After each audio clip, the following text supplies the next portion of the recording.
Right now at 5, Kansas shoppers may be enjoying a lower food tax, but for some businesses, it's a struggle to adjust. Amber Jenkins takes us to one local business who is figuring out how to juggle the new food tax. We've got another mild day for us across the area, but we've got some big changes coming in later this evening. We'll talk about all that coming up. Food taxes in Kansas drop. The price of things, including eggs, continues to rise, which causes issues for local businesses. The 4 states' most watched news starts now. Good morning and welcome to the KOAM Morning News. It's 5 a.m. I'm Tanya Bach. I'm Chris Warner. So it's again a chilly start. Not too bad, but a little bit on the cool side out there. We have another mild day in store for us, but we have some pretty big changes coming our way as we head into the overnight hours. The thing is, though, is it's a big change, but it actually puts us back to normal. We're just not used to normal right now. We're at 40 in Joplin right now with a calm wind, clear skies, and that's going to change a little bit as well as we head into the afternoon hours. 32 in Iola Yates Center, 31 Chanute, 38 Miami, 41 in Monette and Carthage as we start the day. MoDOT camera, I-44 and range line looks good so far, and we do have a green light for your morning drive. We'll start the day mostly clear and in the 30s to near 40 degrees, so not bad. And we'll have a green light for your drive home as temperatures will still again be mild today. But as you can see, we're looking at a pretty cloudy day. So kids getting on the bus, one more time again, they need that jacket this morning. We'll have that calm wind, mostly clear, 39 at 7 a.m. And by the time they get home, cloudy, a light south breeze, and up to 62. And in fact, 62 is our expected high for today. But again, as we head into the late morning and early afternoon hours, we're going to start to see clouds increase until the point we're just plain cloudy. And now that is an alarming sight for some, I know. But as we head into tonight, that weak cold front comes in. Some of us will see some rain. Some of us could see a little bit of a wintry mix. Some of us may see some light snow as temperatures drop overnight. But there's some good news with all of that. We're not talking, well, this isn't good news because we do need the rain. We're not talking a ton of rain accumulation. As you can see, there's really not that much, up to maybe 1/10 of an inch of rain.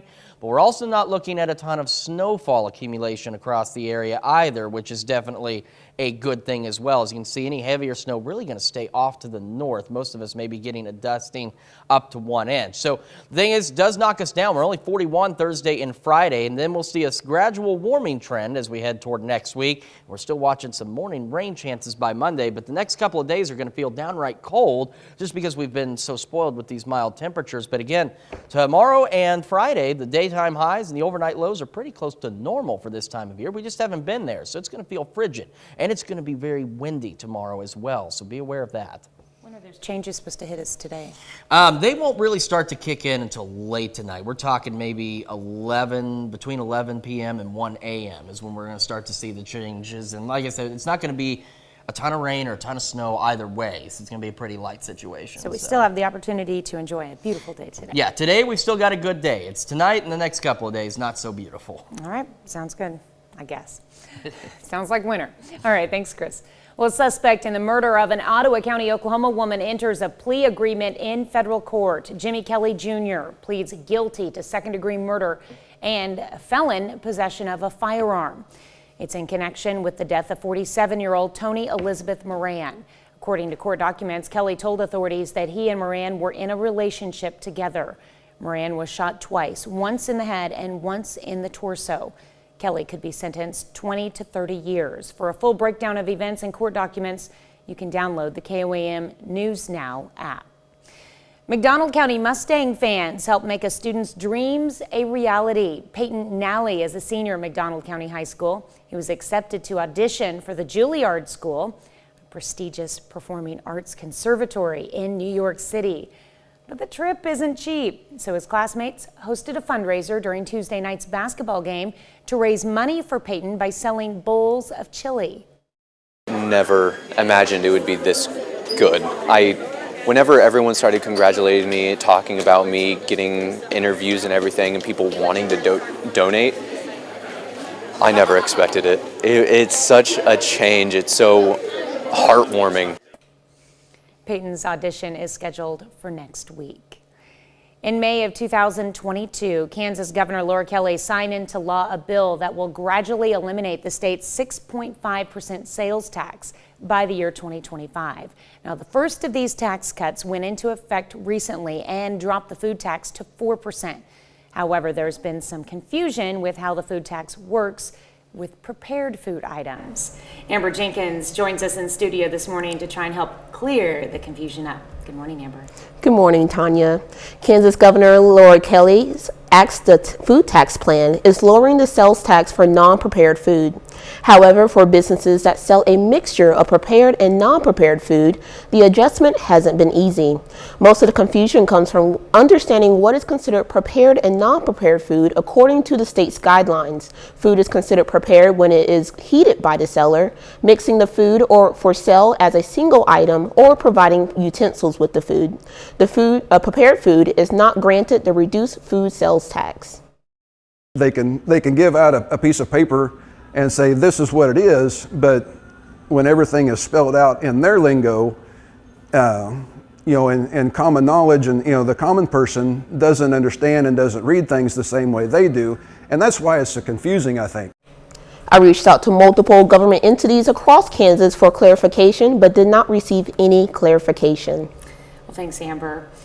What do you feel is the most confusing part of this new tax? I think the most confusing part of this tax is for businesses that have a mixture of prepared and non-prepared food, because I feel like the bill or the plan was really focused on shops like grocery stores, bakeries, butcher shops, things like that, but it's not really taking account in bars or even little country stores like the Circle Country Store that is in the package today. They sell a mixture of frozen food, heated food. They sell a mixture of food where you can sit down and eat at the store. They even have like gift shops and repackages food. So now they have to go through every single item and look at that plan and see, hey, is this considered prepared or non-prepared food? It gets confusing there. All right, thanks, Amber. Well, prices of eggs have been especially high in the new year, and it's impacting local businesses. According to the USDA, the wholesale price for a dozen eggs rose up to 60 cents, and that's before any markup at the grocery store. Experts say the price increase stems from the avian flu cases in the United States. While no cases are reported in this area, people are still feeling the effects of the price hike. And the eggs has gone about 3 to 4 times more than they was a year ago.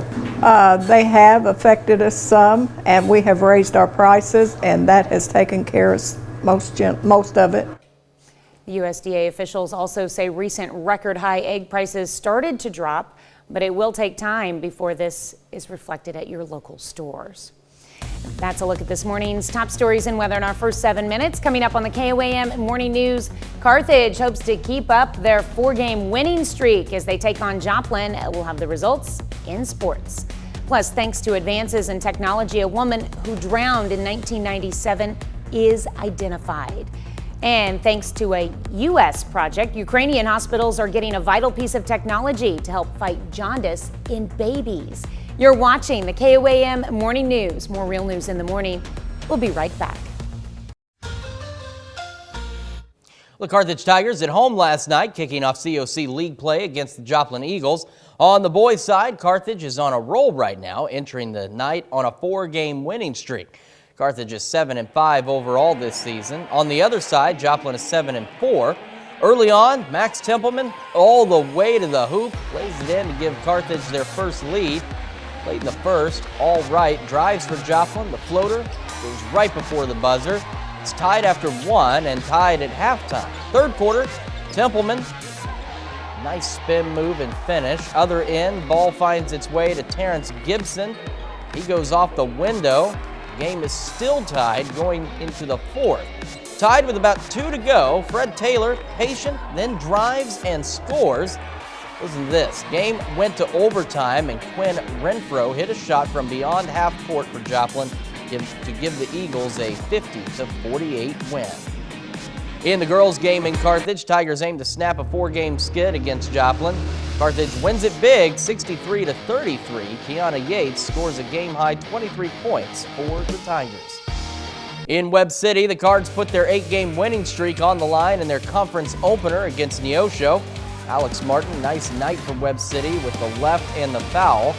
Other end, Isaiah Green has the answer. Gets through traffic and scores. Second quarter, more from Alex Martin, again with the left. 19 points from Martin to lead the Cardinals. But Isaiah Green closes this thing out for Neosho. 26 points, 6 rebounds, and 5 steals.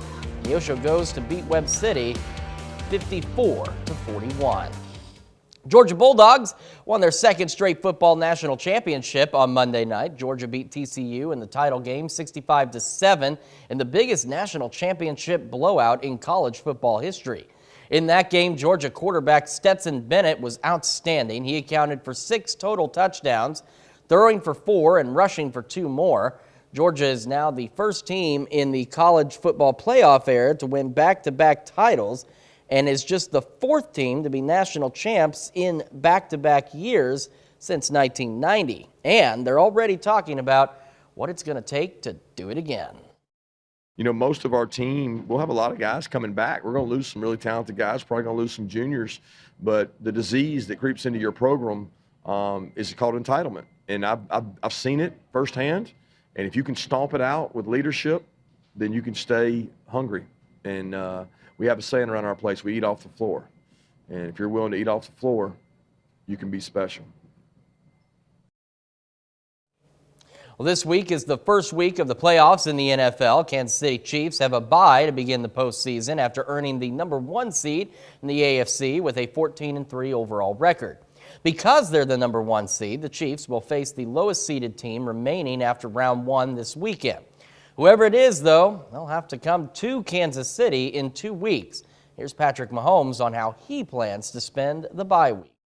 The biggest thing for me is obviously you don't know for sure who you're going to play. So what I'll do is I'll watch like a game or 2 of each team that we have a possibility of playing kind of each day, just kind of get a general sense of the team without being too much of a deep dive. Just a little bit of both. You get off your feet and you rest, but you still move around enough that your body's in a good shape for whenever you get to the first playoff game for us. Still to come, a Romanian court tells influencer Andrew Tate and his brother no to ending their detention. Plus, we're going to take another look at this changing forecast when the KOAM Morning News returns. Welcome back to the KOAM Morning News. We've got a cool start to the day. We're at 39 in Joplin, got clear skies, south breeze at 3. Across the area, again, it's a cool to cold start. We got 31 Chanute, 32 Yates Center, Iola, 34 Fort Scott, 38 in Miami, up to 39 Neosho, and 41 right now in Carthage. MoDOT camera, I-44 and Rangeline. We're looking pretty good so far.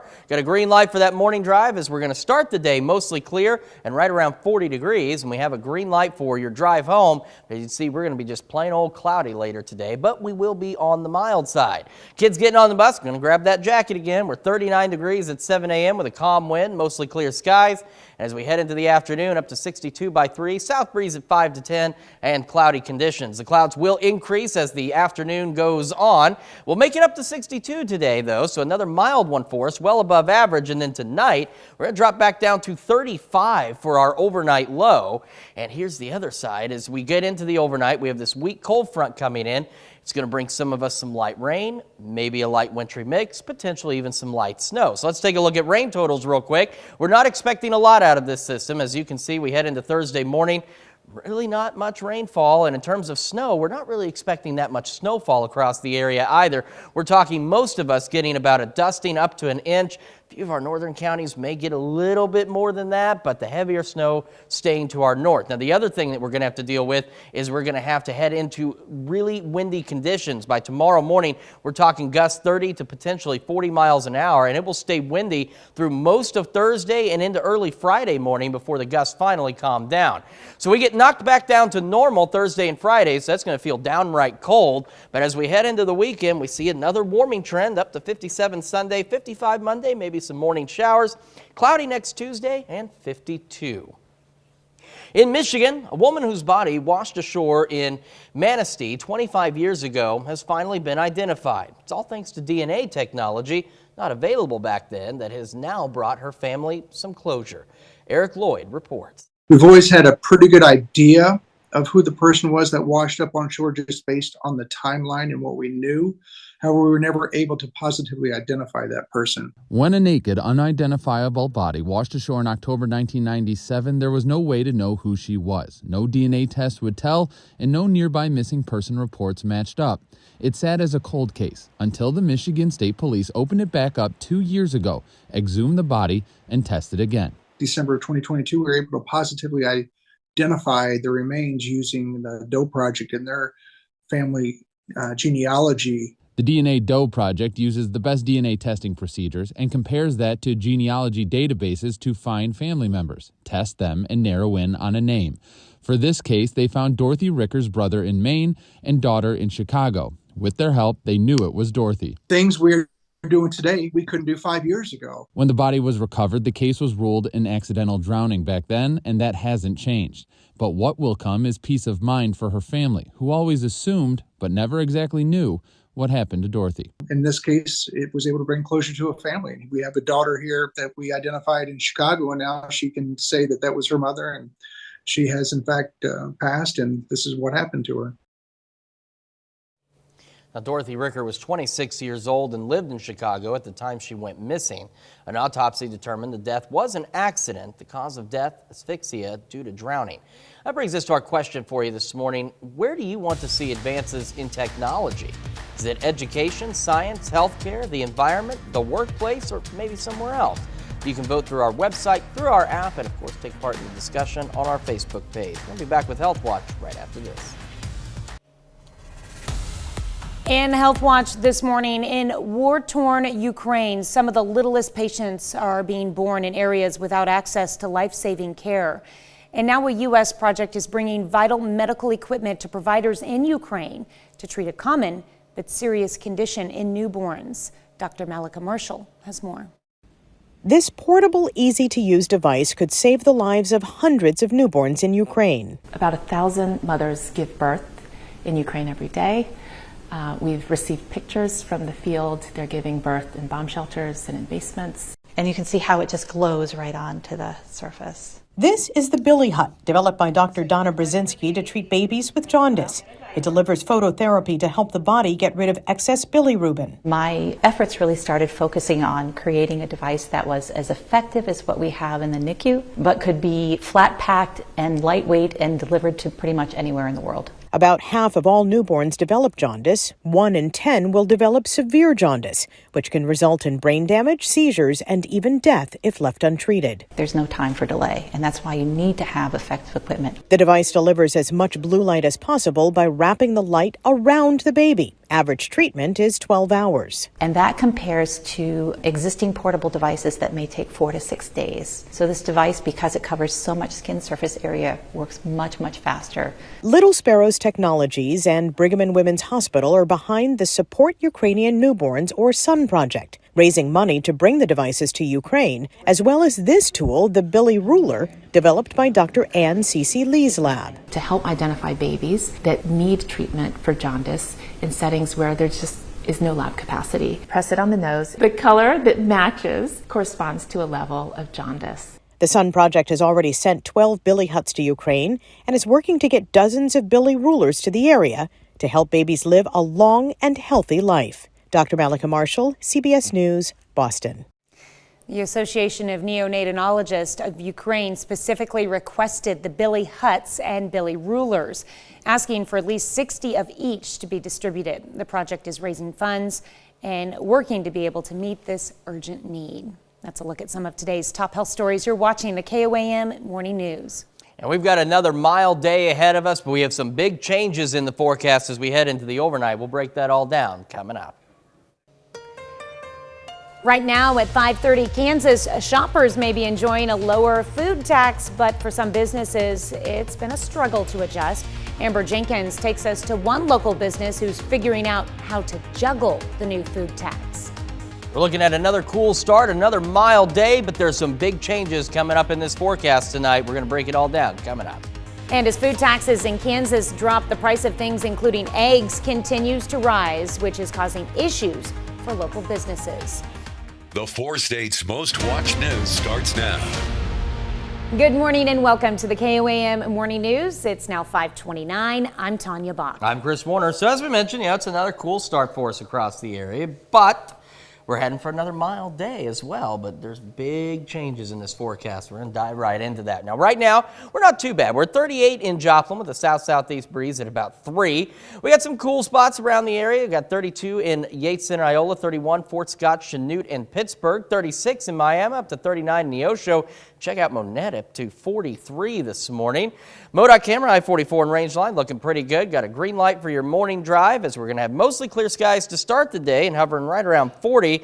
For your drive home, it's another green light, but as you can see, we switched to cloudy skies, but still mild conditions. Kids getting on the bus, a little bit of a chilly start, 39 at 7 a.m., mostly clear with a calm breeze.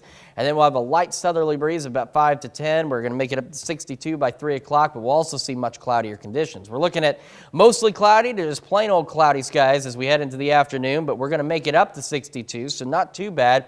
Tonight, though, weak cold front comes in. It's going to do a few things. First, it's going to knock us down 35 degrees for our overnight low. Some of us could see some light rain. We could see a light wintry mix. We could potentially see some light snow. But the good news, at least on the snow front, is we're not expecting anything significant. Now, we do need more rain, and unfortunately, as you see here, we really aren't going to get much. And you can see, too, that the rain and all this doesn't really start until sometime between about 11 p.m. and 1 a.m. So light rain totals, really light snow totals. We're talking dusting to up to an inch for some of us. Most of the heavier snow staying to our north. But we're also going to be dealing with this as we are going to be looking at wind gusts tomorrow pushing 30, possibly 40 miles an hour. It'll stay gusty through most of Thursday, so we get knocked down to normal tomorrow, down to 41, but it's going to feel a lot colder. 41 Friday, and then as we head into the weekend, we start to see a little more sunshine, some warmer weather, maybe some morning showers Monday, and then we're back to cloudy and 52 by Tuesday. All right. Well, so it's a brief cool down, but it's a cool down nonetheless. those roller coaster temperatures are hitting us again this week. They certainly are. All right. Thanks, Chris. Well, a suspect in the murder of an Ottawa County, Oklahoma woman enters a plea agreement in federal court. Jimmy Kelly Jr. pleads guilty to second-degree murder and as a felony in possession of a firearm. It's in connection with the death of 47-year-old Tony Elizabeth Moran. According to court documents, Kelly told authorities that he and Moran were in a relationship together. Moran was shot twice, once in the head and once in the torso. Kelly could be sentenced 20 to 30 years. For a full breakdown of events and court documents, you can download the KOAM News Now app. In May of 2022, Kansas Governor Laura Kelly signed into law a bill that will gradually eliminate the state's 6.5% sales tax by the year 2025. Now, the first of these tax cuts went into effect recently and dropped the food tax to 4%. However, there's been some confusion with how the food tax works with prepared food items. Amber Jenkins joins us in studio this morning to try to help clear this confusion up. Good morning, Amber. Good morning, Tanya. Kansas Governor Laura Kelly's Axe the Food Tax plan is lowering the sales tax for non-prepared food. However, for businesses that sell a mixture of prepared and non-prepared food, the adjustment has not been easy. Most of the confusion comes from understanding what is considered prepared and non-prepared food according to the state guidelines. Food is considered prepared when it is heated by the seller, mixing the food for sale as a single item, or providing utensils with the food. Prepared food is not granted the reduced food sales tax. They can give out a piece of paper and say this is what it is, but when everything is spelled out in their lingo, in common knowledge, and the common person doesn't understand and doesn't read things the same way they do, and that's why it's so confusing, I think. I reached out to multiple government entities across Kansas for clarification, but did not receive any clarification. Thanks, Amber. Is there a way that the Kansas government could have made this easier on small businesses like Circles Pecan? Yes, definitely. When I was talking to Tom, who's the owner of the country store, he gave me a great idea for what the state could do is host meetings or even a webinar, something where they can have an open discussion, and so business owners can ask their questions and get clarification on why is this considered a prepared food versus a non-prepared food. I think that would be very great for businesses and the state to have that open communication. That would be nice. All right, thanks, Amber. Well, the price of eggs has been especially high in the new year, and it's impacting local businesses. KOAM's Carrie Worthen talks with a local resident and restaurant owner about the issue. Around New Year's, everyone started wanting eggs. There was a big increase. People are scrambling to their local residents who are raising their own chickens so they can get eggs. According to the USDA, the wholesale price for a dozen eggs rose up to 60 cents. That's before any markup at the grocery store. Experts say that the price increase stems from the avian flu cases in the United States. While there are no cases reported in this area, people are still feeling the effects of the price hike. The eggs has gone about 3 to 4 times more than they was a year ago. Local restaurants like Wetson's Route 66 Cafe in Baxter Springs orders 8 cases of eggs a week with 15 dozen eggs in each case. Owner Susan Weston said she had to raise her menu prices to help gap the price raise. They have affected us some, and we have raised our prices, and that has taken care of most of it. Carl Junction resident Tiffany Wheeler says with the cold weather, her chickens lay around 6 eggs a day, and there is a waiting list of 15 people already wanting to purchase eggs. Within the last 2 weeks, I've sold 12 dozen. Frizzles are my favorite. I know. They're so frizzly. So whether you eat your eggs scrambled, fried, poached, or hard-boiled, the USDA officials say recent record-high egg prices shall soften. But it will take some time before this is reflected at your local grocery store. In Carl Junction, Carrie Worthen, KOAM News. You can find a link to a USDA report on egg prices at KOAMnewsnow.com. McDonald County Mustang fans help make a student's dream a reality. Peyton Nally is a senior at McDonald County High School. He was accepted for an acting audition for the Juilliard School, a prestigious performing arts conservatory in New York City. The trip is not cheap, so his classmates hosted a fundraiser during Tuesday night's basketball game to raise money for Peyton by selling bowls of chili. Yeah, so I think back in September, sat down with Peyton and we were talking about, hey, what's your dream? What do you want to do when you graduate? And he said, I want to go to the Juilliard School. So that's the first college application we were working on. He applied, and within 24 hours, they reached out to him for an audition, which is amazing. Peyton's audition is scheduled for next week. We wish him the best, of course. And this morning, we are discussing advances in technology. When a naked, unidentifiable body washed ashore in October of 1997, there was no way to know who she was. No DNA test would tell, and no nearby missing person reports matched up. It sat as a cold case until the Michigan State Police opened it back up 2 years ago, exhumed the body, and tested again. The DNA DOE project uses the best DNA testing procedures and compares that to genealogy databases to find family members, test them, and narrow in on a name. When the body was recovered, the case was ruled an accidental drowning back then, and that hasn't changed. But what will come is peace of mind for her family, who always assumed but never exactly knew what happened to her. And that brings us to our question for you this morning. Where do you want to see advances in technology? So far, 25% of you say science, 50% of you say healthcare, and 25% of you say the environment. You've got a few additional choices out there, so make sure you vote through our website, through our app, and take part in discussion on our Facebook page.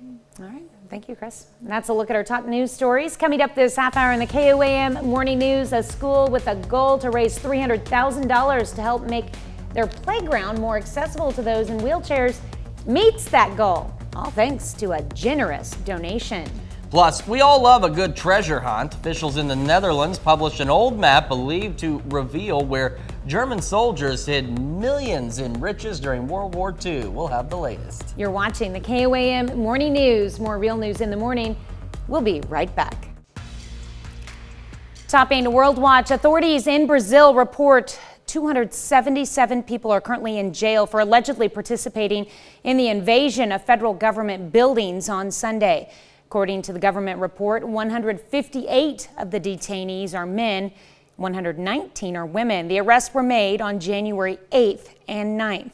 Police detained over 1,000 people after the invasion on Sunday, and it's unclear exactly how many remain in police custody and are waiting to be transferred to jail. A Romanian court rejected the appeal by self-described misogynist and internet influencer Andrew Tate. and his brother Tristan to end their preventative detentions. Brothers are being held in Bucharest on allegations of human sex trafficking, rape, and the exploitation of women. A few things spark the imagination like a good old treasure hunt, and a big one is underway overseas. Officials in the Netherlands have published an old map believed to reveal where German soldiers had millions in riches looted during World War II. CBS's Tina Kraus takes us there for the story. If X marks the spot, that sound means treasure hunter Jan Hinsen could be getting closer. He says, "I'm quite tickled. I've been searching this area for 30 years and have found some nice Roman objects, but I never knew Nazi treasure was buried here." The Dutch National Archive revealed the news, posting a treasure map online that was kept hidden for 75 years under the Official Secrets Act. This archives official says the red crosses show where 4 boxes of treasure are buried. Millions of dollars worth of treasure. She says there are brooches, necklaces, silver and gold coins, rubies, diamonds, lots of valuables. Modern-day explorers are descending on the Dutch town, which was on the front line in World War II, hoping to uncover the booty German soldiers looted after a bank explosion in 1944. The town's mayor says it's all pretty fascinating, but he's a bit afraid. "I just don't want people to start digging haphazardly," he says, "or it will get out of hand." Hinsen is still on the hunt. He says, "I think it's buried here, and I'm not the only one because I already see some big holes in the ground." More clues in a race for riches that may never be won. Well, Dutch officials got the map from a German soldier shortly after World War II and tried twice to find the treasure in 1947, but came up empty. That's a look at some of your biggest headlines from around the world. Here's Chris with another look at your forecast. Yeah, we got another cool start for us today. We're sitting at 39 in Joplin under clear skies and a calm breeze. And again, as I mentioned, it's a little bit chilly across the region. We've got 32 in Iola, Fort Scott, 31 Pittsburgh, Chanute, Yates Center, 36 Miami, 39 Neosho and Carthage, and 43 in Monette this morning. MoDOT camera, I-44 and Range Line. Quite a few cars out there starting their day, and it's a good day to do it. Green light. We'll be mostly clear for the first part of our day and hovering right around 40 degrees. We still have a green light for the drive home. It's just it's going to be a lot cloudier as we head home this evening, but we'll still be on the mild side. Kids getting on the bus this morning, a little bit chilly, 39 degrees at 7 a.m., mostly clear skies, calm winds. And then this afternoon, we warm up, but we're going to see a lot more clouds and a south breeze at about 5 to 10. As a matter of fact, 62 are expected high today. But again, as we head into the afternoon, clouds will really increase and we'll be just cloudy as we head through the evening hours, down to 51 by 8 o'clock. Then tonight, weak cold front comes in, drops us back down to 35 for a low. And this will start between about 11 p.m. and 1 a.m. And we're going to see some light rain, maybe a light wintry mix, possibly some light snow. Taking a look at the rainfall totals, we're not expecting a lot out of this system. As you can see, once it gets going, we're talking maybe at most a 1/10 of an inch of rain. But the good news is we're not expecting a lot of snowfall. Most of us that see any snow are probably going to get maybe a dusting up to an inch. The heavier amounts should stay to our north up toward Kansas City. We're also going to have to deal with winds as we head into Thursday as well. So we get into late tonight, early tomorrow morning by 4 a.m. We've got gusts 30 to possibly 40 miles an hour, and it will stay breezy throughout Thursday. So this weak cold front knocks our temperatures down to normal, but it's going to feel just downright cold compared to what we've seen. And when you add in the wind on Thursday, it's going to feel frigid out there. 41 Thursday, 41 on Friday. We start to warm up through the weekend, maybe some morning rain chances on Monday, and then we're looking at 52 and some cloudy skies by next Tuesday. Got a lot more of the KOAM morning news right after this. Here's a check of today's headlines, the news you need to know before you head out the door. A suspect in the murder of an Ottawa County, Oklahoma woman enters a plea agreement in federal court. Jimmy Kelly Jr. pleads guilty to second-degree murder and as a felon in possession of a firearm. It's in connection with the death of 47-year-old Tony Elizabeth Moran. According to court documents, Kelly told authorities that he and Moran were in a relationship together. Moran was shot twice, once in the head and once in the torso. Kelly could be sentenced 20 to 30 years. For a full breakdown of events and court documents, download the KOAM News Now app. Well, prices of eggs have been especially high in the new year, and it's impacting local businesses. According to the USDA, the wholesale price for a dozen eggs rose up to 60 cents, and that's before any markup at the grocery store. Experts say the price increase stems from the avian flu cases in the United States. While no cases are reported in this area, people are still feeling the effects of the price hike. McDonald County Mustang fans help make a student's dream a reality. Peyton Alley is a senior at McDonald County High School. He was accepted to audition for the Juilliard School, a prestigious performing arts conservatory in New York City.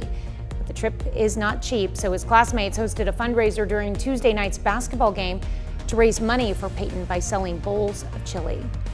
Conservative Kansas lawmakers are pushing back harder on LGBTQ rights issues with a bill to ban gender-affirming care for transgender youth and plans to pursue limits on what's taught about gender and sexuality in public schools.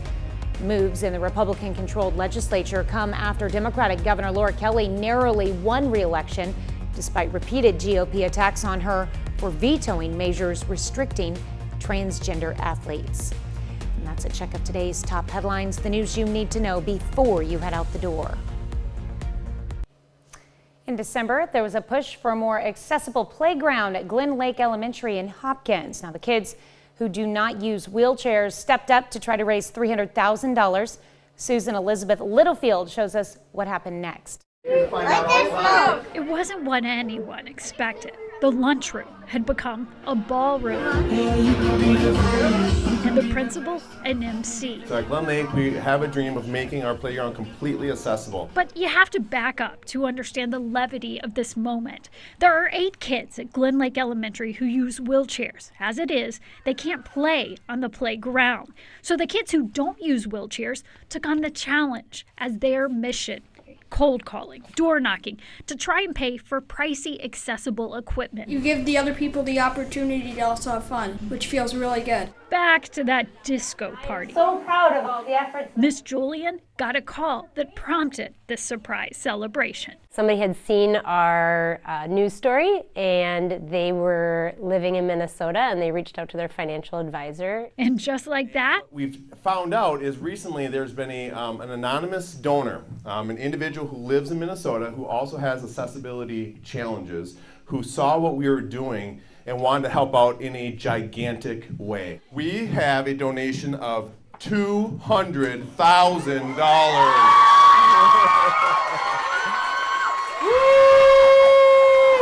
Whoever did that, I'm really happy that they did that. I just wish I knew who it was so I could thank them.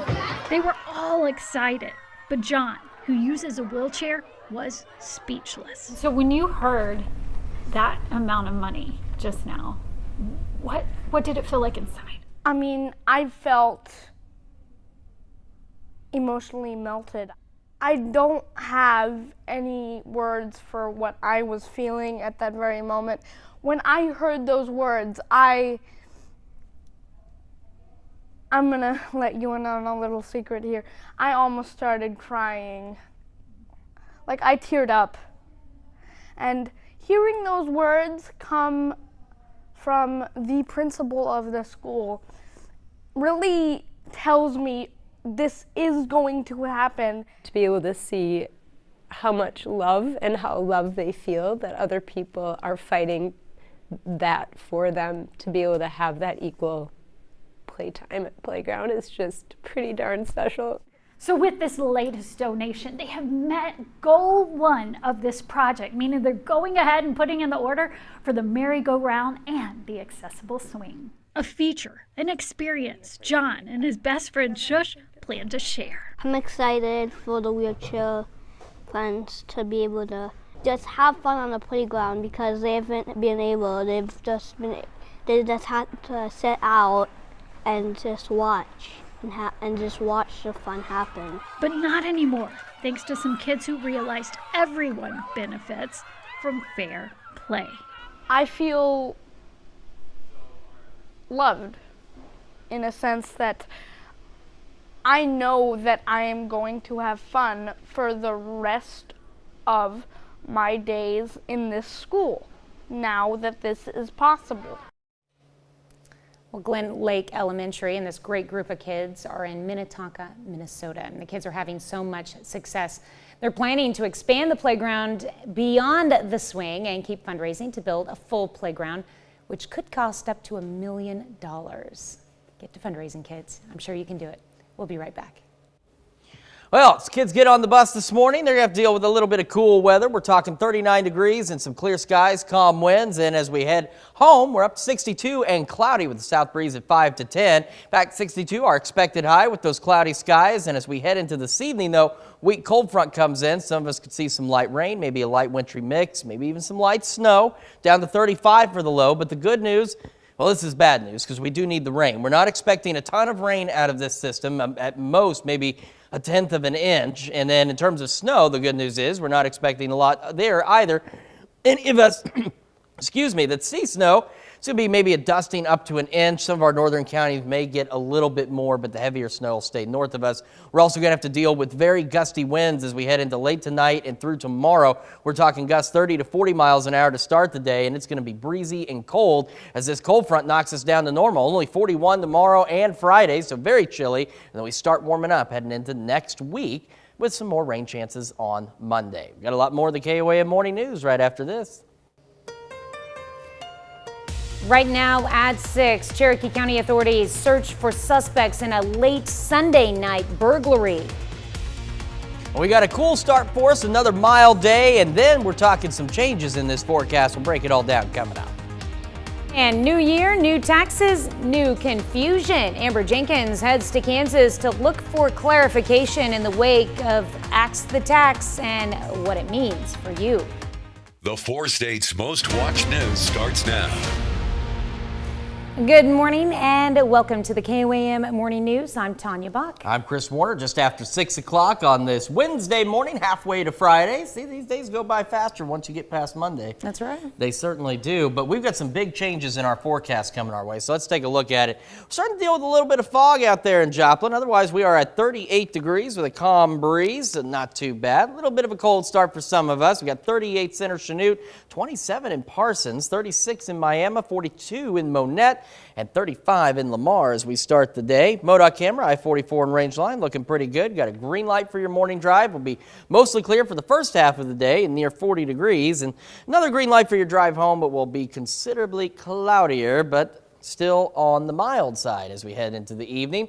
Kids get on the bus at 7 a.m. We're looking at 39 degrees, mostly clear skies and a calm wind. And then as they head home, we're 62 by 3 o'clock and cloudy with a south breeze at 5 to 10. So today we're going to make it up to 62 as our high. We're going to see the clouds increase this afternoon to the point that we are just plain old cloudy. And then tonight, weak cold front comes in, shakes things up a bit for us. Drop down to 35 for the low. Could see some light rain, could see some light snow. Could see a light wintry mix for some of us. So let's talk about precipitation totals. Now, we're not talking a lot of rain, unfortunately, because I know we need the rain out there. We're maybe looking at most, maybe a tenth of an inch. And this event will start sometime between about 11 p.m. and 1 a.m. is when it's going to start rolling through the area.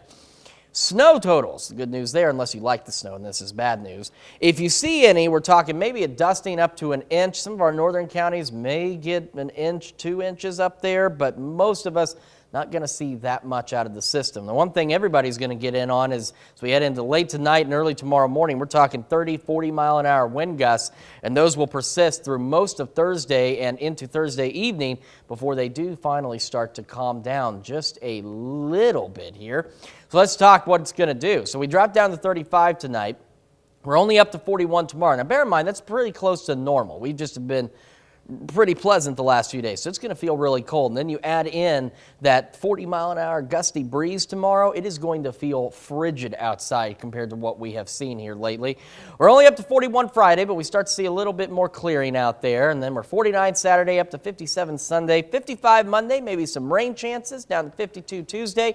We're going to hold on to the 50s as we head through most of next week with maybe some additional shower chances on Wednesday and Thursday. So all we have to do is just get through tonight and the next couple of days of normal temperatures, which I know is wild, and then we'll get back to being a little bit on the mild side across the area. Any chance that precipitation tonight, as small as it may be, could turn into like freezing rain or drizzle or something?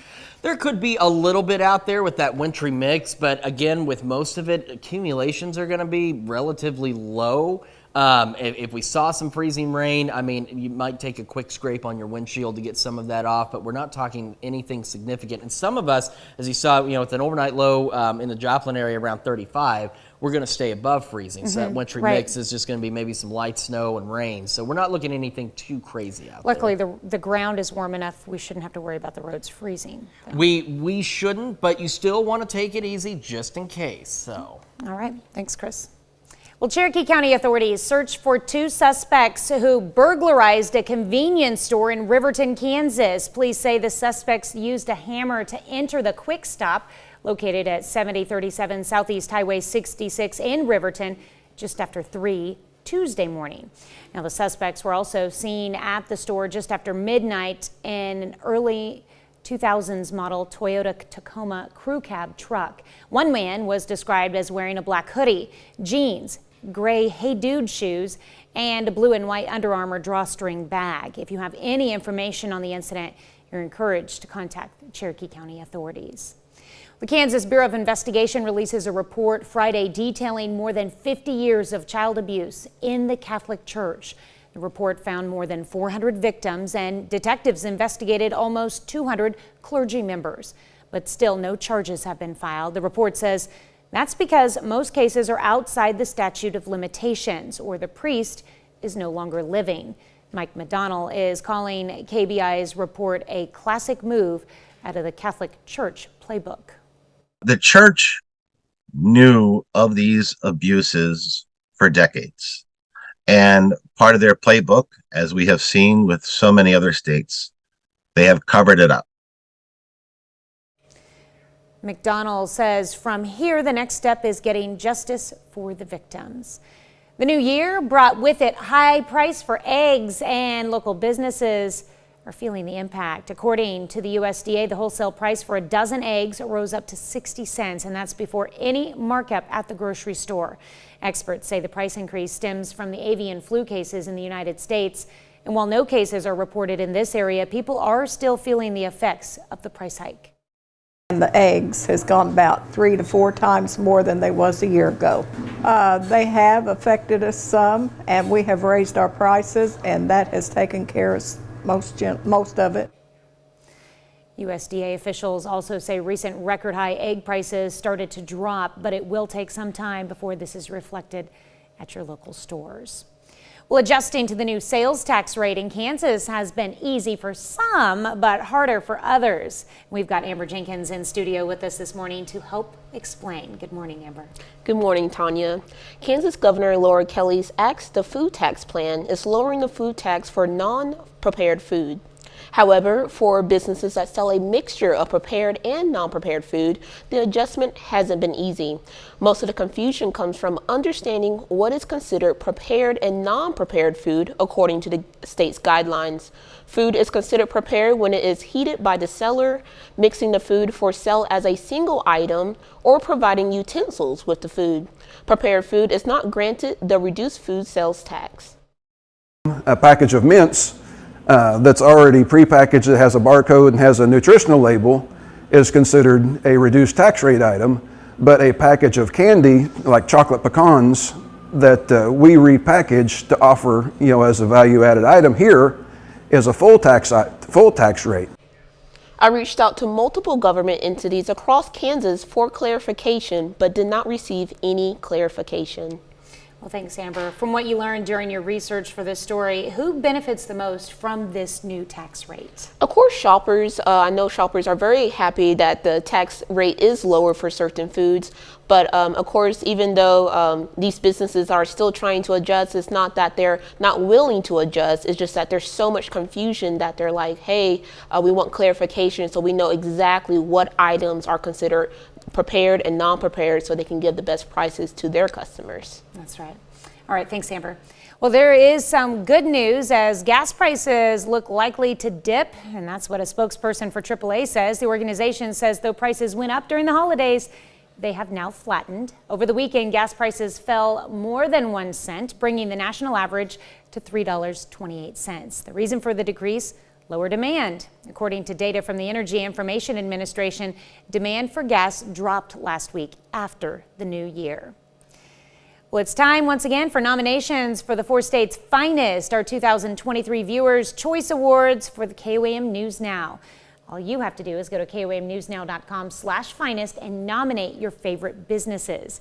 You can submit a nominee for any of several categories, including health, fitness, shopping, restaurants, and more. You can help choose the finest, and each week, one viewer will be randomly chosen to win $100. And that's a look at this morning's top stories and weather in our first 7 minutes. Coming up on the KOAM Morning News, questions from the Department of Justice and House Republicans as classified documents turn up at an office used by the president during his days as vice president. Plus, a new study shows listening to music served to improve moods and help people deal with the stress of the COVID lockdown. And Chris has more on your spring-like hump day forecast. You're watching the KOAM Morning News. More real news in the morning. We'll be right back. Topping Nation Watch this morning, President Biden faced some tough questions about classified materials from his time as vice president, found at the Penn Biden Center offices. Sources tell CBS News roughly 10 documents were found before the 2022 midterm elections, and that they had various levels of classification markings, including highly classified sources. Tell CBS News the documents contain no nuclear secrets. Jared Hill has more. Before wrapping up his trip to Mexico, President Biden gave his first response to news that classified documents were found in his former D.C. think tank's office. He confirmed that his personal lawyers found the documents and praised them for swiftly handing the papers over to the National Archives. They did what they should have done. I was briefed about this discovery and surprised to learn that there were any government records that were taken there to that office. Sources tell CBS News the discovery happened on November 2nd, and that the archives also informed the Department of Justice, which directed one of its U.S. attorneys to retrieve the materials. President Biden says he doesn't know what was in the documents. We're cooperating fully with the review, and which I hope will be finished soon. The Republican-led House Oversight Committee announced it's launching a probe of its own and asked the White House for all documents retrieved and a list of whoever had access to that office. Our main goal is to put a spotlight on things that aren't right. The president is handling it the way he should. This inquiry has drawn comparison to the investigation into former President Trump's handling of classified documents. Federal agents seized more than 300 from his home at Mar-a-Lago last year after he resisted multiple requests to turn them over. There ought to be equal treatment under the law. A source familiar with the Biden review told CBS News that Justice Department officials are exploring whether there are additional classified documents in other locations. Jared Hill, CBS News, New York. The House Intelligence Committee has also asked the Director of National Intelligence to conduct a damage assessment into the Biden documents. The Director's office has already opened an assessment into the Trump documents. That's a look at one of today's top national stories. Here's Chris with a look at your forecast. Yeah, we're talking about some snow chances, maybe a wintry mix, maybe some rain. We're talking a big cool down. We're talking some big gusty winds. We have a lot of changes, but they don't take effect immediately, as we still have a fairly mild day ahead of us. So right now, at least, MoDOT camera at I-44 and Rangeline looking pretty good, and our view at 7th and Rangeline also looking pretty good, but in about 24 hours, it might be just a little bit different. We're going to talk about those changes when the KOAM Morning News returns. Welcome back to the KOAM Morning News, 6:17. Time for a little weather trivia for you this morning. So first, we want to know this. Rainbows can be created when rainfall is met with sunlight, but only at a specific angle. Which of these is true about rainbows? Rainbows can be created when sunlight hits rain at an obtuse angle. Rainbows can only be created by rainwater. Rainbows can be created by snowfall. It is not possible to stand inside a rainbow you can see. Some good choices there. While you think about that, we're talking a little bit of fog in Joplin. We're not talking significant fog, but some foggy conditions being reported. 38 otherwise. under a calm breeze across the region. A chilly start for us this morning again. 38 Center Chanute, 27 Neodesha Parsons, 36 in Miami, 41 in Neosho, 42 in Monette. And we're at 35 in Lamar as we start this Wednesday morning.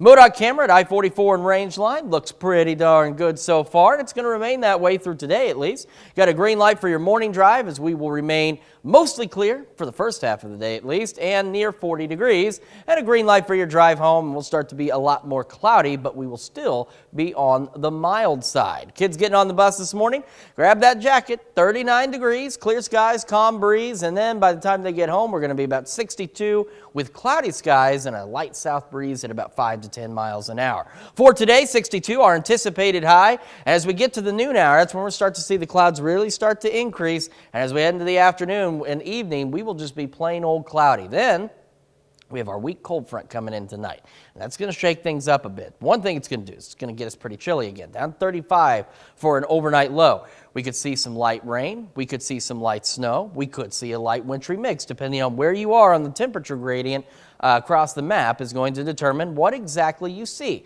So let's talk rain totals. Unfortunately, we're not going to see a lot of rain. We need more than this, but at least we're getting something. But we're talking at most maybe 1/10 of an inch. And as you can see, not everybody going to get in on this rain action this evening. But on the flip side of that coin, not everybody going to get in on the snow action either. We're talking maybe a dusting up to an inch for these areas in white here. So that's just north of Joplin, but does include Pittsburgh, Fort Scott, Nevada, Lamar, Chanute, Iola, but a little bit of the northern counties could see a little bit more snow. And the other thing everybody's going to get in on as we head into late tonight and early tomorrow morning, we're looking at wind gusts pushing 30 to 40 miles an hour, and it is going to stay breezy through most of Thursday. It won't be until late Thursday evening, early Friday morning that the winds begin to calm down. So we're talking some absolutely cold temperatures for us. It's going to feel cold. So now back to our question, which of these is true about rainbows? Well, if you happen to pick that it's not possible to stand inside a rainbow you can see, you would be correct. Rainbows are a unique phenomenon, and they're created when sunlight hits falling water or mist at exactly 42 degrees. It's an acute angle from the viewer. So depending on where you're standing, it may look like somebody's in a rainbow, but they're really not actually in it. Down to 41 tomorrow. Timing on the rain and stuff tonight between 11 p.m. and 1 a.m. 41 on Friday, so we do get cold, and then we start to warm up again back into the 50s by next week. We're back with more right after this. Topping Health Watch this morning, a study from researchers at the University of Vienna found listening to music helped cope with stress during the COVID-19 lockdown. Music listening was also associated with improved mood, particularly for those with elevated chronic stress during the pandemic. The study included more than 700 adults in Italy and Austria who were prompted by a smartphone app to report their listening habits and stress levels while strict lockdown measures were in place. Alzheimer's researchers say a marker in the blood may help detect the disease years before any patients show any symptoms. A study out of Iceland looking at an inherited form of the disease found a protein called GFAP as a possible biomarker for activated immune cells in the brain that could help diagnose Alzheimer's in its very early stages, allowing earlier treatment to protect against memory loss. A new study highlights how important it is to keep cannabis edibles out of the hands of children. Dan Lieberman has more. Accidental ingestions of cannabis edibles are skyrocketing among children. That's according to a new study in the journal Pediatrics. Researchers at Southern Illinois University School of Medicine analyzed edible cannabis exposures in children under 6 from the National Poison Data System during 2017 to 2021. About 200 cases were reported in 2017. Cases jumped to more than 3,000. In 2021, an increase of almost 1,400%. During this time, the number of states that legalized recreational marijuana more than doubled. Currently, 21 states, including Washington, D.C., allow recreational use. In the study, nearly 23% of pediatric patients were admitted to the hospital.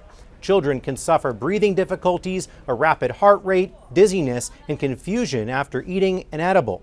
Researchers say prevention strategies are critical in order to reduce exposures in children. They stress labeling edibles, keeping them out of reach of children, and changing packaging. Currently, many edibles are often packaged to look like common candy or treats, which can be attractive to children.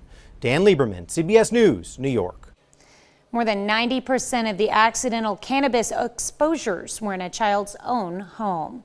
Well, a recent study in the Journal of Advanced Nursing found Black women experiencing racism had higher odds of depression during pregnancy. The study surveyed more than 7,000 women and found those who reported feeling upset due to experiences of racism in the 12 months before giving birth had over 2 times higher odds of depression during pregnancy compared to those who did not. That's a look at some of today's top health stories. You're watching the KOAM Morning News. And we are watching a little bit of patchy fog across the region. We're not looking at anything significant, but you could run into some patchy fog out there, so just make sure you slow down if you do. Otherwise, we're 38 in Joplin right now, and a chilly start for us again today, but we will warm up later. We got 29 in Iola, 30 in Chanute, Yates Center, 31 Pittsburgh, 35 Miami, 39 Neosho and Carthage as we start our Wednesday morning. MoDOT camera, I-44 and Rangeline looking pretty good so far, and we do have a green light for you for your morning commute. So we'll be mostly clear for the first part of our day and hovering right around 40 degrees. And we've got a green light for that drive home. Will be cloudy, but we will still be mild and dry. Kids getting on the bus today, we're looking at 39 by 7 a.m. with a calm wind, clear skies. And later today by 3, we're looking at 62 and cloudy skies, south breeze at 5 to 10. 62, our high for us today. Clouds will increase this afternoon to the point that we are plain old cloudy. Then tonight, we're looking at a low of 35 degrees. Could see some light rain, maybe a light wintry mix, potentially some light snow. We're not expecting a lot of rain out of this system. We're only looking at maximum about 1/10 of an inch. And as you can see, there's even a good dry slot as well, where some of us won't see any rain. And in terms of snowfall amounts, we're not looking at anything significant there either. Anybody who sees anything, really, we're looking at maybe a dusting to 1 inch, and that's in this white zone here. The blue zone could see a little bit more, but again, most of us will see very little, maybe even no snow whatsoever. We're also going to have wind gusts tomorrow, upwards of about 40 miles an hour. So when we drop back down to our normal range, down to 41 tomorrow, it's going to feel a lot colder with that breeze out there. 41 Friday and some sun, 49 Saturday, up to 57 by Sunday. Maybe some morning rain chances on Monday and 55. We're back down to 52 by Tuesday, and we will hold on to the 50s for most of next week with some additional rain chances next Wednesday and Thursday. We got a lot more of the KOAM Morning News right after this. Right now at 6:30, Cherokee County authorities search for suspects in a late-night burglary. We've got a chilly start for us. We have another mild day, some increasing clouds, and then some big changes on the way tonight. We'll break it all down coming up. And new year, new taxes, new confusion. Amber Jenkins heads to Kansas to look for clarification in the wake of the Axe the Tax and what it means for you. The 4 states' most watched news starts now. Good morning and welcome to the KOAM Morning News. It's now 6:30. I'm Tanya Bach. I'm Chris Warner. So a little bit of a chilly start again today. Some of us seeing a little patchy fog out there, but we are going to be mild again today, but we're also going to see a lot more clouds. We're at 38 in Joplin right now with a calm breeze and some patchy fog out there. Again, cold start. We got 29 in Iola, 30 in Yates Center, Chanute, 27 Parsons, 35 Miami, 39 Neosho, and we're at 42 in Monette this Wednesday morning. MoDOT camera, I-44 and Rangeline looking pretty good. A few more cars out there. And as you begin your morning commute, we got a green light as we'll start to see some mostly clear skies. And we'll be hovering right around 40. Now for your drive home, we still have the green light, but we'll have considerably more cloudiness out there. But we will still be on the mild side. The kids getting on the bus this morning, not looking too bad. 39 at 7 a.m. They're going to need that jacket, but a calm breeze. And by the time they get home, we're going to be cloudy, 62 at 3 o'clock with the south breeze at 5 to 10. Looking at a high today of 62 degrees, and we'll see the clouds start to increase this afternoon until we are just straight up cloudy. This evening, could see some light rain, some light snow, maybe a light wintry mix, 35 for the low. We're not going to see a lot of precipitation accumulations on either side of this. In terms of rain, at most, we're looking at about maybe 1/10 of an inch in our northern counties. The rest of us, barely anything. Some of us won't see any rain whatsoever. And as we look at snow, same situation. Northern counties could see maybe a dusting to an inch of snow. Maybe a little bit more further north, say around Burlington and Butler, but otherwise not a lot of snow, not a lot of rain out of this system, but enough that you'll want to take it easy tomorrow morning. The other side of this is we're going to get super windy. As we head into this evening and into tomorrow, we're talking wind gusts 30 to 40 miles an hour, and those will last through a good portion of Thursday. Now, they'll start to calm down a wee bit as we head into Thursday evening, but not significantly, so it's going to feel really cold. We get knocked back down to normal tomorrow and Friday, down to 41, feeling a lot colder Thursday with the wind, but don't worry. If you like the mild weather, it will start to return. We're back into the 50s by Sunday, Monday, and Tuesday, and maybe some early morning rain chances by next Monday. So it won't stay normal for long. I know it's cold, but it won't stay normal for very long. We'll start getting back to those mild temperatures again. All right, well, I don't really like the cold temperatures, so it's good news to hear that it's going back up. Yeah. You won't have to deal with it for very long before it does start to warm up again. All right, sounds good. Thanks, Chris. Well, Cherokee County authorities searched for 2 suspects who burglarized a convenience store in Riverton, Kansas. Police say the suspects used a hammer to enter the Quick Stop located at 7037 Southeast Highway 66 in Riverton. This happened just after 3 Tuesday morning. The suspects were also seen at the store just after midnight in an early 2000s model Toyota Tacoma crew cab truck. One man was described as wearing a black hoodie, jeans, gray Hey Dude shoes, and a blue and white Under Armour drawstring bag. If you have any information on the incident, you're encouraged to contact Cherokee County authorities. On Tuesday, Kansas Governor Laura Kelly announced she has tested positive for COVID. This comes after the governor officially began her second term Monday afternoon as she took the oath of office. Kelly said she is working from home with minor symptoms. She says she'll now give her state address on January 24th. Conservative Kansas lawmakers are pushing back harder on LGBTQ rights issues with a bill to ban gender-affirming care for transgender youth and plans to pursue limits on what's taught about gender and sexuality in public schools.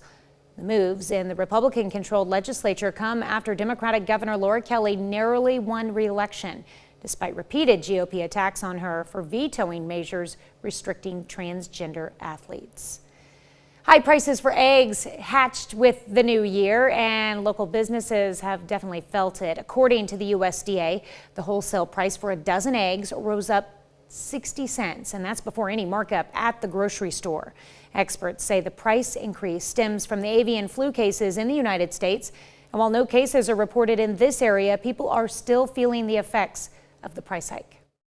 And the eggs has gone about 3 to 4 times more than they was a year ago. They have affected us some, and we have raised our prices, and that has taken care of most of it. USDA officials also say recent record high egg prices started to drop, but it will take some time before this is reflected at your local stores. Well, the new year starts off with new confusion over food tax in the state of Kansas. Amber Jenkins is here this morning to shed some light on questions people may be having about food prices here in the Sunflower State. Good morning, Amber. Thank you. Kansas Governor Laura Kelly's Axe to Food tax plan is lowering sales tax for non-prepared food. However, I spoke to one business owner who says what the state considers non-prepared food is confusing. For Kansas businesses such as grocery stores, adjusting to the new sales tax rate for non-prepared food has been smooth. However, businesses that sell a mixture of prepared and non-prepared food, the adjustment hasn't been easy. There's so many different contraindications and conflictions between the descriptions and the specifications of the items that we're selling that it causes so much confusion. Most of the confusion comes from understanding what is considered prepared and non-prepared food according to state guidelines. Food is considered prepared when it is heated by the seller, mixing the food for sale as a single item, or providing utensils with the food. Prepared food is not granted the reduced food sales tax. A package of mints that's already prepackaged, that has a barcode and has a nutritional label, is considered a reduced tax rate item. But a package of candy, like chocolate pecans, that we repackage to offer, as a value-added item here, is a full tax rate. The confusion starts with the businesses, but doesn't end there. I reached out to county and state government for clarification, but was unable to get any clarification. In fact, some that I spoke to at the state level told me they couldn't answer my questions before transferring my call. It would be extremely beneficial if the state would put on classes and breakout section where we could actually have a question and answer session and ask them specifics. And until they do that, not everybody is going to be on the same page. I called the Kansas Department of Revenue and I was transferred more than 3 times. I was then told I will receive a call back from someone who could answer my questions and give me clarification on the bill. But I also left a message with the governor's office and haven't heard word back from neither.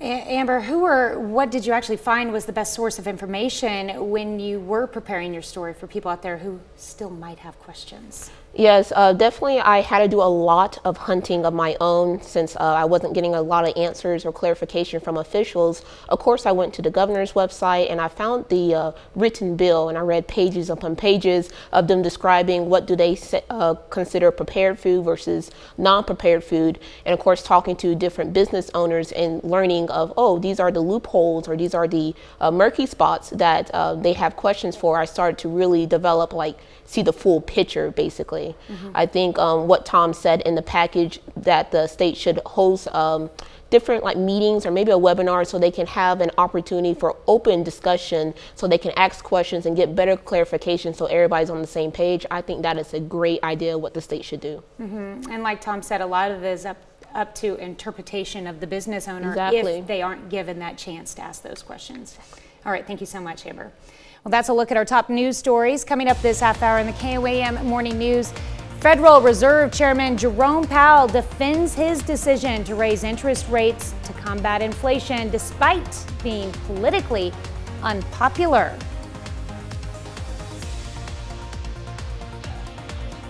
And another look at your forecast. More real news in the morning. We'll be right back. In Consumer Watch this morning, during a speech in Sweden Tuesday, Federal Reserve Chairman Jerome Powell said efforts to tackle high inflation by raising interest rates may not be politically popular, but added the Fed's independence makes it easier to make those decisions without social or political influences. Powell also said the Fed is not and will not be a climate policymaker. It's a stance that puts him at odds with environmental activists who have pushed central banks worldwide to take steps to restrict lending to energy companies. And there's an update to the bizarre story of a Missouri woman who was awarded over $5 million from Geico after she allegedly contracted a sexually transmitted disease from a man inside his car, which was covered by the insurance company. Geico is off the hook from paying for now, though, after the Missouri Supreme Court ruled that the company should have had a chance to weigh in sooner. The case was sent back to a lower court for further deliberation. That's it for Consumer Watch. Here's Chris with another look at your forecast.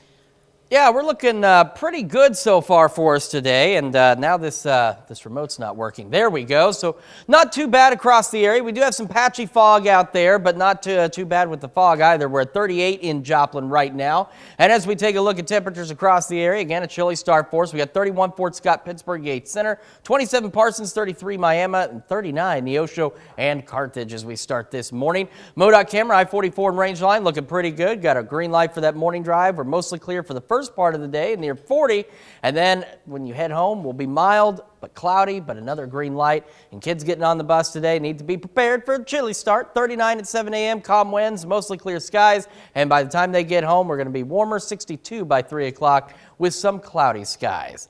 Hey, got some great news for you. We've made it to the middle of the week. It's worth celebrating, right?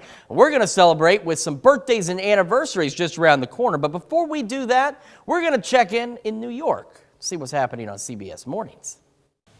Hello to you, I'm Gail Kane. Coming right up on CBS Mornings, it's our Never Too Late series. It continues with, there he is, Tony, learning how to overcome his lifelong fear of dancing in public. I'm trying to figure out, is that dancing or is that a new kind of exercise move? I don't know. Tony says he had a blast. I can't wait to see how it turned out. That's coming right up on CBS Mornings. We take this time to honor today's four-state hero, Specialist Dennis Tyndall, a native of Joplin, Missouri, served in Bosnia and Kosovo. This highly decorated veteran earned a number of awards, including the NATO Medal, the Kosovo Service Medal, and the Expert Sharpshooter Award. To Specialist Dennis Tyndall, we thank you, today's four-state hero. All right, time for some midweek birthdays. We begin in Seneca with Remy Wyrick celebrating birthday number 7. This comes with love from Mom, Dad, Nana, and Papa. Let's see, and we've got Onyx Adams celebrating a belated birthday with love from Isla and your mother and family. And we head over to Columbus for Kalia Cooper celebrating birthday number 12. A very happy birthday to you, Kalia. All right, Amber J celebrating birthday number 27 this year. Amber is getting birthday wishes with love from Alex, Jackson, Serenity, and Jace. And we've got Mashea Schultz celebrating birthday number 40 in Crestline. Very happy birthday to you, Mashea. All right, and Jack Freeman turns 71 years old this year in Pittsburgh. Happy birthday, Jack. And we've got Trini Isusi celebrating birthday number 88 in Humboldt. This comes with love from his children, grandchildren, great-grandchildren, and of course the rest of your family. Happy birthday. All right, and down in Miami, Oklahoma, Mr. Bobby Payton celebrating a big one this year, number 90. And I understand Mr. Payton is one of our four-state heroes, retired from the U.S. Army and then later retired from farming. Thank you for both. Now enjoys fishing and gardening with family and friends. And we're heading up to Pittsburgh for Trent Becker celebrating a belated birthday. And Trent works at the Bryant Student Health Center at PSU. A very happy belated birthday to you, Trent. And of course, we want to keep celebrating these birthdays. Tanya Bach knows exactly where you need to send them. Email them to either of these addresses, birthdays with an S at KOAMTV.com or birthdays at KOAMNewsNow.com. Be sure to send them in at least 24 hours in advance so we have time to make them look spiffy. Include a picture, hometown, and their age, and any special message you'd like to include as well. And of course, take time to head over to our website where you can sign up for the KOAM Birthday Club. You get great deals from local businesses. You also get a special birthday message from your friends here at KOAM. All you need to do is head over to KOAMNewsNow.com and sign up for the KOAM Birthday Club today. All right, let's take a look outside, shall we? 7th and Rangeline, if you look close, you can see a little bit of fog out there. And that's what the airport is reporting, just a little bit of patchy fog, some of that we're seeing across the area, mostly in southwest Missouri. 38 right now, otherwise calm winds out there. Another chilly start for us for today. We got 32 in Iola, 31 in Yates Center, Fort Scott, and Pittsburgh, 33 Miami, 39 Neosho, Carthage, and 42 in Monette and Cassville this morning. MoDOT camera, I-44 and Rangeline looking good so far. Got a green light for that morning drive as we are mostly clear and hovering right around 40 degrees. And another green light for your drive home as we'll be cloudy but mild and otherwise dry. Kids getting on the bus this morning, grab that jacket. 39 degrees at 7 a.m., mostly clear skies and a calm breeze. And when they get home, we will be cloudy. 62 with a south wind at 5 to 10, and 62 our expected high for today. We'll have the clouds increasing as we head into the afternoon hours, and then we'll just be plain old cloudy. And then tonight, system comes through, drops us down to 35 for our low, so pretty cold. Some of us may be even colder. We're going to see some light rain possibly, a light wintry mix, maybe even some light snow. So in terms of accumulation amounts, first, precipitation totals from the rain. Unfortunately, we're not going to see a lot of rain. In fact, some of us may not see any rain whatsoever. We're talking at most maybe 1/10 of an inch in our northern counties. However, on the flip side of that coin, we're not going to see a lot of snow either. This white band here, that's looking at maybe a dusting up to an inch. 1 to 3 inches possible in this blue area, so some of our northern counties may get a bit more, but we're not looking at anything too significant. The other thing that everybody gets in on tomorrow is we're going to be looking at wind gusts 30 to 40 miles an hour through most of Thursday. So when we get down to normal at 41, it's going to feel a lot colder Thursday, so bundle up. We're at 41 on Friday, but we'll have some calmer winds. And then as we head through the weekend and into next week, we have considerably warmer conditions, maybe some morning showers on Monday, and we will hold on to the 50s through the majority of next week with some additional cloudy skies and rain chances, but otherwise not looking too bad. We just got to get through tonight, tomorrow, and Friday. And again, even though accumulation totals are expected to be very low, still take it easy tomorrow morning. There could be a few slick spots out there. We're back with the news you need to know right after this. Here's a check of today's top headlines, the news you need to know before you head out the door. A suspect in the murder of an Ottawa County, Oklahoma woman enters a plea agreement in federal court. Jimmy Kelly Jr. pleads guilty to second-degree murder and as a felon in possession of a firearm. It's in connection with the death of 47-year-old Tony Elizabeth Moran. According to court documents, Kelly told authorities that he and Moran were in a relationship together. Moran was shot twice, once in the head and once in the torso. Kelly could be sentenced 20 to 30 years. For a full breakdown of events and court documents, you can download the KOAM News Now app. Well, prices of eggs have been especially high in the new year, and it's impacting local businesses. According to the USDA, wholesale price for a dozen eggs rose up 60 cents, and that's before any markup at the grocery store. Experts say the price increase stems from the avian flu cases in the United States, and while no cases are reported in this area, people are still feeling the effects of the price hike. McDonald County Mustang fans helped to make a student's dreams a reality. Peyton Nally is a senior at McDonald County High School. He was accepted to audition for the Juilliard School, prestigious performing arts conservatory in New York City. But the trip is not cheap, so his classmates hosted a fundraiser during Tuesday night's basketball game to raise money for Peyton by selling bowls of chili. And conservative Kansas lawmakers are pushing back harder on LGBTQ rights issues with a bill to ban gender-affirming care for transgender youth and plans to pursue limits on what's taught about gender and sexuality in public schools. Moves in the Republican-controlled legislature come after Democratic Governor Laura Kelly narrowly won re-election despite repeated GOP attacks on her for vetoing measures restricting transgender athletes. That's a check of today's top headlines, the news you need to know before you head out the door.